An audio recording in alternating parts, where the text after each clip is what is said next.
The clinking of crystal against crystal was a familiar symphony in our home. It was a sound I associated with celebration, with quiet evenings spent with Amelia, discussing our days, our dreams, our future. Tonight, however, the melody felt discordant, a jarring note in the otherwise comfortable rhythm of our lives. Amelia sat across from me at the mahogany dining table, her usually vibrant emerald eyes clouded with a distant melancholy. She swirled the ruby-red wine in her glass, the liquid mirroring the unease that churned within me. I tried to ignore it, to chalk it up to a stressful day at the gallery. She managed a small, exclusive art space, but the feeling persisted, a nagging unease that clung to me like a persistent shadow. We'd met at a gallery, ironically. I was a fledgling architect, captivated by the clean lines and bold structures of buildings, and she was a whirlwind of color and passion, her insights into art as sharp and insightful as her own creative spirit.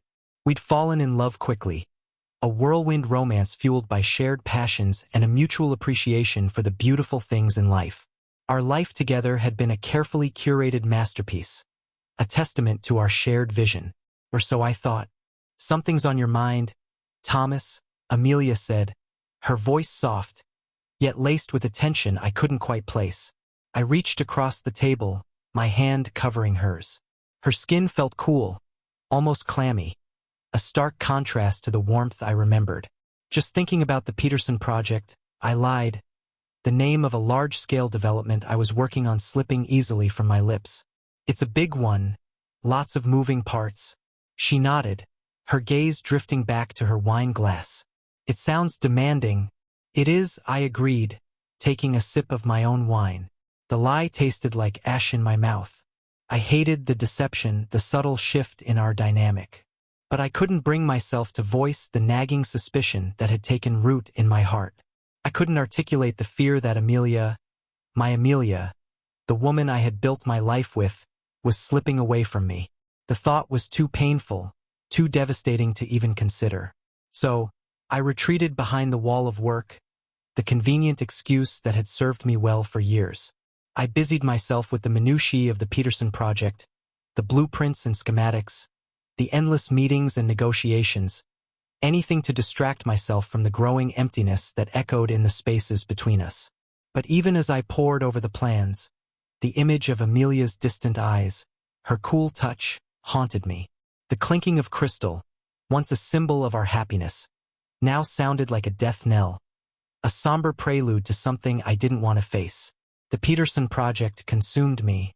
It was a behemoth, a sprawling complex of residential and commercial buildings that demanded every ounce of my attention. I threw myself into it with a ferocity that bordered on obsessive, working late into the night, often sleeping in my office rather than facing the silent emptiness of our home.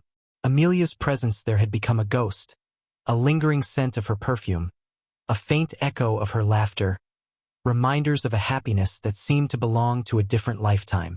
I told myself I was working late for us, for our future, but deep down, I knew I was running from the truth that was slowly unraveling me. I saw Amelia less and less. When I did manage to drag myself home, she was often already asleep, her back turned to me in the large bed we once shared. The space between us had grown into a chasm, a vast, unbridgeable divide. I tried to talk to her, to bridge the gap with small gestures, a shared meal, a quiet evening together, but my efforts felt clumsy, forced. She seemed distant, preoccupied, her responses clipped and vague. It was as if she was a stranger, a beautiful, enigmatic stranger who had taken the place of the woman I loved. One evening, I came home to find Amelia dressed to go out. She was wearing a silk dress, a deep shade of blue that accentuated her eyes, making them appear even more luminous, more mysterious. She looked stunning, breathtakingly beautiful, and the sight of her sent a pang of longing through me, a desperate yearning for the woman she used to be. "Going out?" I asked, my voice betraying a hint of forced casualness. "Yes," she replied, her tone cool, almost indifferent. "A gallery opening." "Oh," I said, a flicker of disappointment washing over me. I had hoped we could spend the evening together, a small attempt to reconnect, to rekindle the spark that had once burned so brightly between us. "I'll be late," she added, grabbing her clutch from the hallway table. "Don't wait up." And with that, she was gone, disappearing out the door into the night. I stood there, watching her go, a hollow ache in my chest. The gallery opening. It was the same gallery she managed, the place where we had met, the place that held so many cherished memories. Now it felt like a symbol of our unraveling, a place where she was slipping further and further away from me. I couldn't shake the feeling that something was terribly wrong, that the woman I loved was being stolen from me, piece by piece, and I was powerless to stop it. The clinking of crystal, the echo of laughter, the scent of her perfume. They were no longer reminders of happiness, but harbingers of a darkness I couldn't yet comprehend. The gallery opening. The words echoed in my mind, a constant, nagging refrain. I tried to dismiss it, to tell myself I was being paranoid, that Amelia was simply pursuing her own interests, her own life. But the feeling persisted, a cold dread that settled deep in my bones. I couldn't shake the image of her in that blue dress, her eyes shimmering with a light I hadn't seen directed at me in months. Who was she seeing? Who was she sharing that light with? I tried to work, to bury myself in the blueprints and schematics, but my focus was shattered. The lines blurred, the numbers swam before my eyes. All I could see was Amelia, her smile, her laughter, her touch, all directed at someone else. The thought was a physical blow, a sharp pain that twisted in my gut. I decided to go. I told myself it was for work, that I needed to network, to make connections. But the truth was, I needed to see her. I needed to know. I needed to put an end to the gnawing uncertainty that was tearing me apart. The gallery was bustling, filled with people dressed in expensive clothes, sipping wine and murmuring about art. I scanned the crowd, searching for Amelia. And then I saw her. She was standing in a corner, talking to a man. He was tall, handsome, with a charming smile. He was everything I wasn't anymore. I watched them from across the room, my heart pounding in my chest. They laughed, their eyes locked in a way that made my blood run cold. I couldn't hear what they were saying, but I didn't need to. I could see the connection between them, the easy intimacy that spoke volumes. It was as if they were in their own world, oblivious to everyone else around them. I felt a wave of nausea wash over me. The air in the room seemed to thicken, making it hard to breathe. I wanted to walk over there, to confront them, to demand an explanation. But I couldn't move. I was frozen, paralyzed by the sight of them together. The woman I loved, the woman I had built my life with, was laughing, smiling, touching another man. And I was nothing but a spectator, a ghost on the periphery of their world. I turned and walked away, the image of them seared into my brain. I stumbled out of the gallery, into the cool night air, gasping for breath. The world seemed to spin around me, the lights of the city blurring into a meaningless haze. I walked for hours, aimlessly, my mind numb with disbelief and pain. I couldn't reconcile the woman I had seen tonight with the woman I thought I knew. The clinking of crystal, the echo of laughter, the scent of her perfume. They were no longer harbingers of darkness. They were the darkness itself. The masterpiece I thought I had created, our perfect life, was crumbling before my eyes, and I was powerless to stop it. I had a feeling that the betrayal was much deeper than I could ever imagine. Sleep became a luxury I could no longer afford. The nights stretched into an eternity, each hour a torment. My mind was a battlefield, replaying the scene from the gallery over and over again. Amelia's laughter, the way she touched his arm, the intimacy in their eyes. It was a constant, agonizing loop. I tried to reason with myself, to tell myself it was just a friendly conversation, a harmless flirtation. But deep down, I knew the truth. I knew that the connection between them was deeper, more profound. I knew that my wife was having an affair. The days were no better. I went through the motions, attending meetings, reviewing plans, but my heart wasn't in it. The Peterson project, once my obsession, now felt like a burden, a meaningless distraction from the pain that consumed me. I couldn't concentrate, couldn't focus. All I could think about was Amelia, and the man she was with. I started following her. It began subtly, a casual question about her plans, a seemingly innocent interest in her day. But it quickly escalated into a full-blown obsession. I hired a private investigator, a man named Frank, who provided me with detailed reports of her movements, her meetings, her phone calls. The information was like a poison, slowly seeping into my veins, corroding my soul. Frank's reports confirmed my worst fears. Amelia was meeting the man from the gallery regularly. They had lunch together, went to the cinema, even spent weekends away at a secluded cabin in the mountains. The details were excruciating, each one a fresh wound to my already battered heart.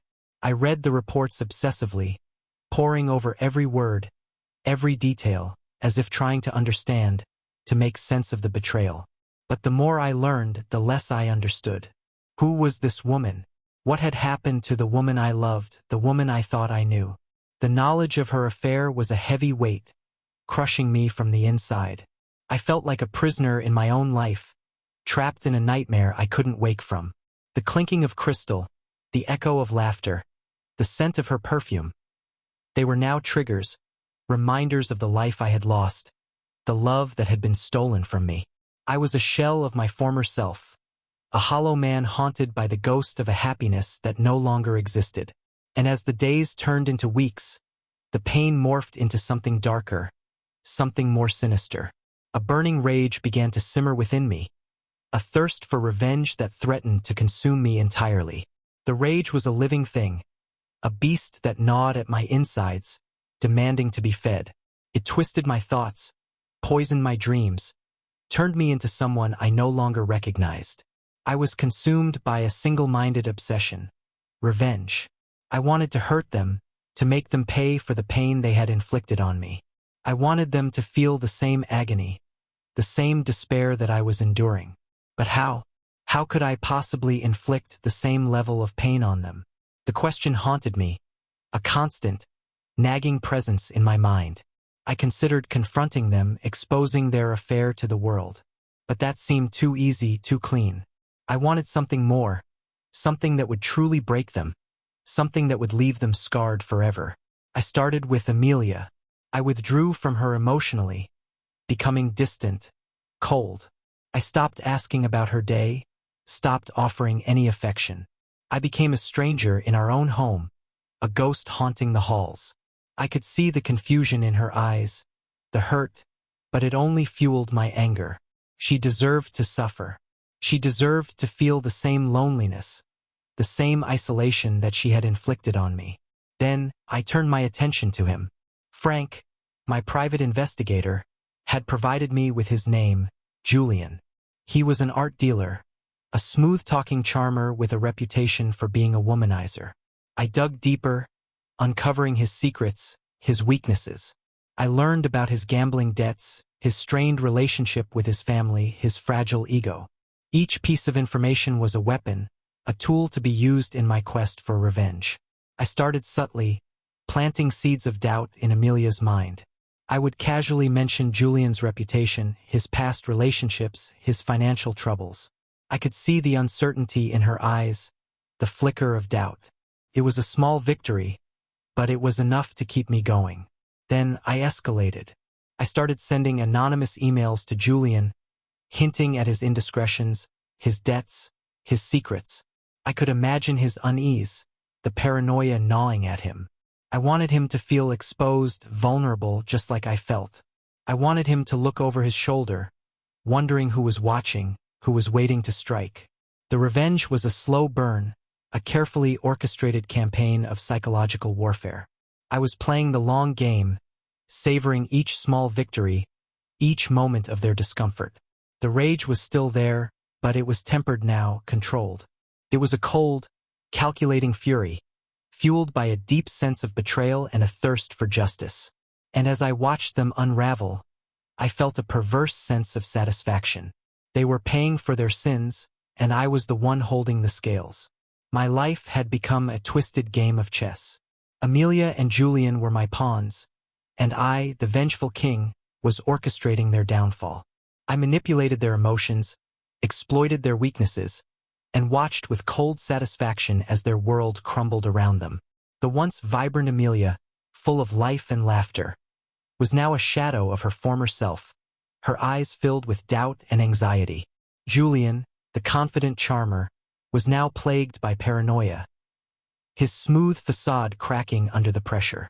I used Frank's information to my advantage, feeding Amelia carefully crafted lies about Julian's infidelity, his financial instability, his manipulative nature.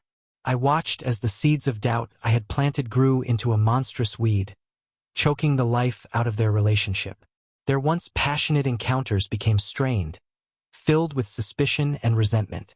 The stolen moments they once cherished were now tainted with bitterness and mistrust. Meanwhile, I continued to torment Julian with anonymous messages, threatening to expose his secrets, to ruin his reputation. I hacked into his email, his social media accounts, his bank accounts, gathering evidence of his misdeeds. I sent him cryptic messages, hinting at my knowledge, letting him know that I was always watching, always one step ahead. The fear in his eyes, the desperation in his voice when he called Amelia to accuse her of betraying him, fueled my dark satisfaction. I relished in their misery, feeding off their pain. The rage that had once consumed me was now a cold, hard ember, burning steadily within me. I was no longer the man I once was, the loving husband, the dedicated architect. I was a puppet master, pulling the strings, orchestrating their destruction. The clinking of crystal, once a symbol of our happiness, now echoed the hollow victory of my revenge. The scent of Amelia's perfume, once a source of comfort, now reeked of deceit and betrayal. The echoes of their laughter, once a melody of joy, now sounded like a dirge, a mournful lament for the love I had lost and the man I had become. But even as I reveled in their downfall, a nagging voice whispered in the back of my mind. Was this what I truly wanted? Was this the justice I craved? Or was I simply destroying myself in the process? The questions haunted me, but I pushed them aside, burying them deep within the darkness that had enveloped my soul. I was too far gone, too consumed by my vengeance to turn back now. The facade of normalcy was a fragile thing, a thin veneer covering the cracks that were spreading through our lives. We still lived under the same roof, Amelia and I, but we were strangers, inhabiting separate worlds within the confines of our once shared home.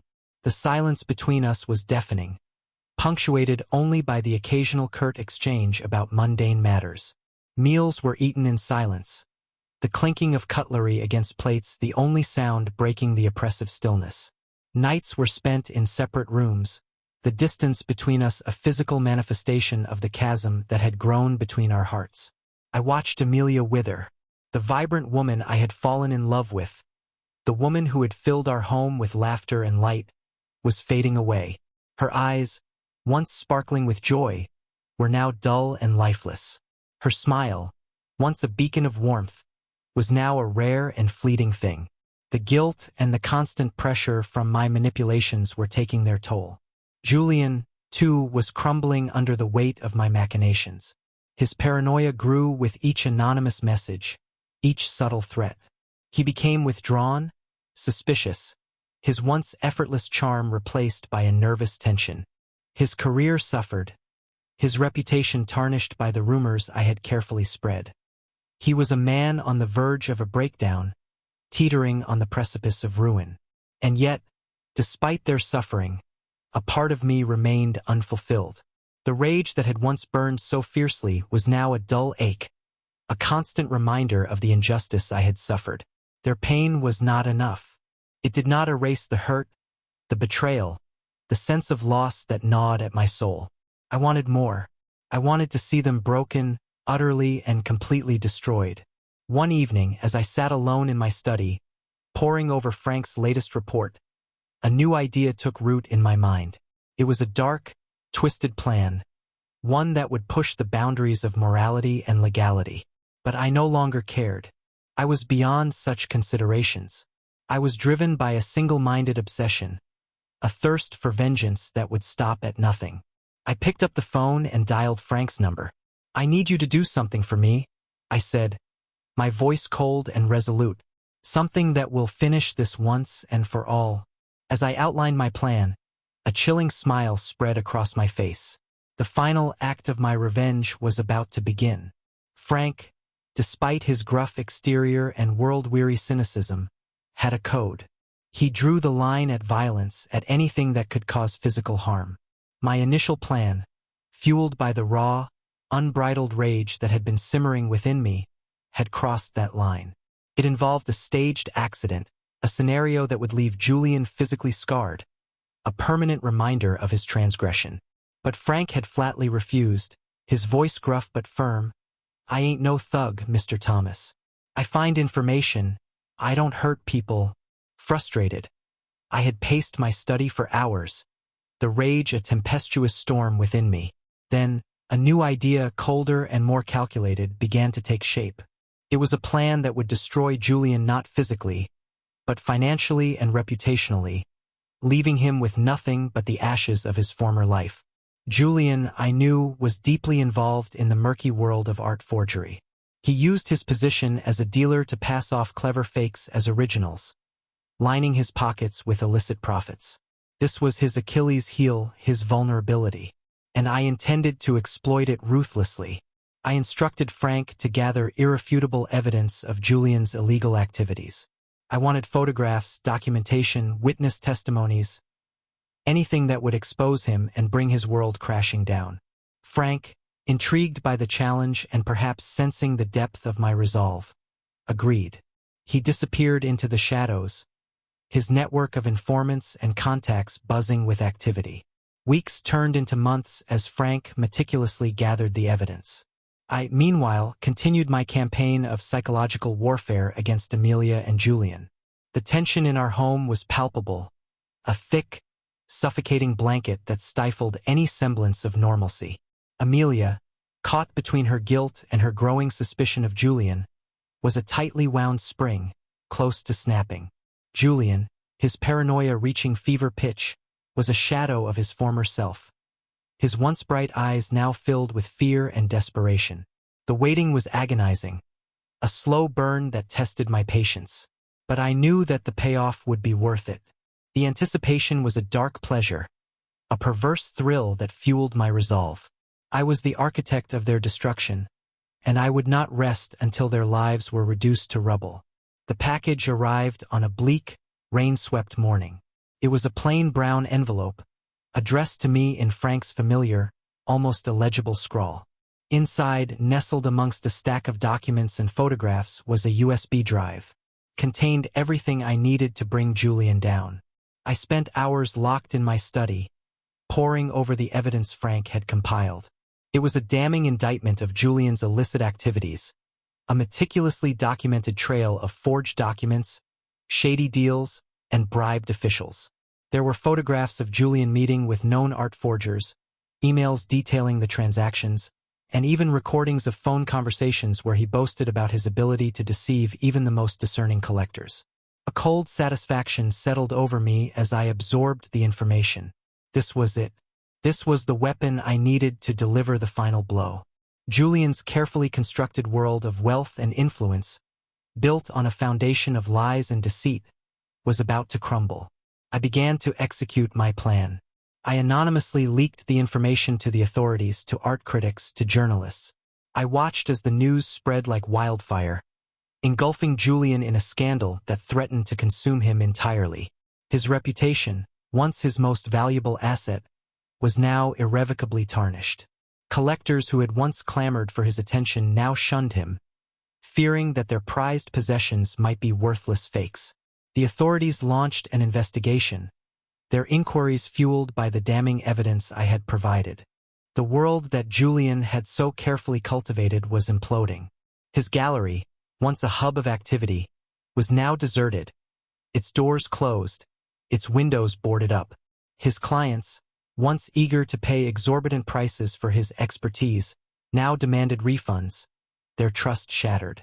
His name, once synonymous with success and sophistication, was now a byword for fraud and deception. I watched his downfall from afar, a silent observer of the destruction I had wrought. The rage that had once consumed me was now a distant memory, replaced by a cold, empty satisfaction. Julian was paying the price for his betrayal, and I, the architect of his ruin, had finally achieved my revenge. The news of Julian's downfall reached Amelia like a thunderclap. The carefully constructed facade she had maintained, the denial she had clung to, shattered into a million pieces. The man she had risked everything for, the man she had believed in, was a fraud, a criminal. The realization hit her with the force of a physical blow, leaving her reeling in shock and disbelief. I watched her unravel, the guilt and shame consuming her. The vibrant woman I had once known, the woman who had filled our home with laughter and light, was now a ghost, haunting the halls of our empty house. Her eyes, once sparkling with life, were now dull and lifeless, reflecting the despair that had taken root in her soul. She tried to reach out to Julian, to salvage what was left of their relationship, but he pushed her away, his paranoia and fear turning him into a bitter, resentful man. He blamed her for his downfall, accusing her of betraying him, of conspiring with me to destroy him. His words were like daggers, piercing her heart, shattering the last vestiges of her love for him. Amelia was alone, abandoned by the man she had betrayed me for, ostracized by the society she had once belonged to. The consequences of her actions were finally catching up with her, the weight of her betrayal crushing her spirit. I observed her suffering with a detached sense of satisfaction. This was what she deserved, I told myself. This was the price of her infidelity, the consequence of her choices. The rage that had once consumed me had subsided, replaced by a cold, hard indifference. I felt no pity for her, no remorse for the pain I had inflicted. She had made her bed, and now she had to lie in it. The echoes of their laughter, once a melody of joy, now sounded like a mocking reminder of the happiness they had stolen from me. The clinking of crystal, once a symbol of our love, now echoed the hollow victory of my revenge. The scent of her perfume, once a source of comfort, now reeked of deceit and betrayal. Amelia was paying the price for her sins, and I, the architect of her suffering, watched from the sidelines, a silent observer of her downfall. The house was eerily silent. Amelia had moved out a few weeks ago, leaving behind only a faint trace of her perfume and a hollow echo of her presence. The divorce proceedings were finalized quickly, a mere formality in the wake of our shattered lives. There were no arguments, no recriminations, just a quiet acceptance of the inevitable. I wandered through the empty rooms, the silence amplifying the sense of loss that permeated every corner. The living room, once filled with the warmth of shared laughter and conversation, now felt cold and sterile. The dining room, where we had celebrated countless milestones and shared intimate dinners, was now a desolate space, haunted by the ghosts of meals never to be eaten. The bedroom, once a sanctuary of intimacy and shared dreams, was now a stark reminder of the loneliness that had enveloped me. I stood in Amelia's abandoned closet, the scent of her perfume clinging faintly to the clothes she had left behind. A wave of sadness washed over me, a bittersweet ache for the woman I had loved and lost. Despite the pain, the betrayal, the anger, a part of me still yearned for her, for the connection we had once shared. But the memories were tainted now, poisoned by the knowledge of her infidelity. The laughter, the smiles, the tender moments, they all seemed like a cruel mockery, a facade hiding the truth of her deceit. The love I had felt for her, once so pure and unconditional, was now a twisted, bitter thing. I closed the closet door, shutting away the memories, the pain, the longing. It was time to move on, to rebuild my life from the ashes of the past. The house, once a symbol of our love, was now a tomb, a constant reminder of the life I had lost. I decided to sell it, to sever the last tie to Amelia, to the life we had shared. The echoes of deceit still lingered, but they were fading now, replaced by a quiet determination to forge a new path, to find happiness beyond the wreckage of the past. The clinking of crystal, once a symbol of our love, would now be a reminder of my resilience, my ability to survive and thrive. The scent of her perfume, once a source of comfort, would now be a reminder of the lessons I had learned, the strength I had gained. The journey ahead would be long and arduous, but I was ready for it. I had survived the storm, and I would emerge from the wreckage stronger, wiser, and more determined than ever before. The sale of the house was swift and painless, a clean break from the past. I packed my belongings, the few that truly mattered, and moved into a sleek, modern apartment in the heart of the city. It was a fresh start, a blank canvas upon which I could paint a new life. The city, with its vibrant energy and anonymity, was a welcome change from the quiet solitude of the suburbs. I immersed myself in my work, throwing myself into new projects, new challenges. The Peterson project, once a source of distraction, now became a source of focus, a way to channel my energy and rebuild my confidence. I reconnected with old friends, rekindled forgotten passions. I took up sailing again, the vast expanse of the open water a welcome escape from the confines of my past. I traveled, exploring new places, new cultures, seeking new experiences. I met new people, some fleeting, some more meaningful, but all contributing to the slow healing process. The pain of Amelia's betrayal was still there, a dull ache that lingered in the background, but it no longer consumed me. It was a scar, a reminder of the past, but it no longer defined me. I had learned from the experience, grown from it.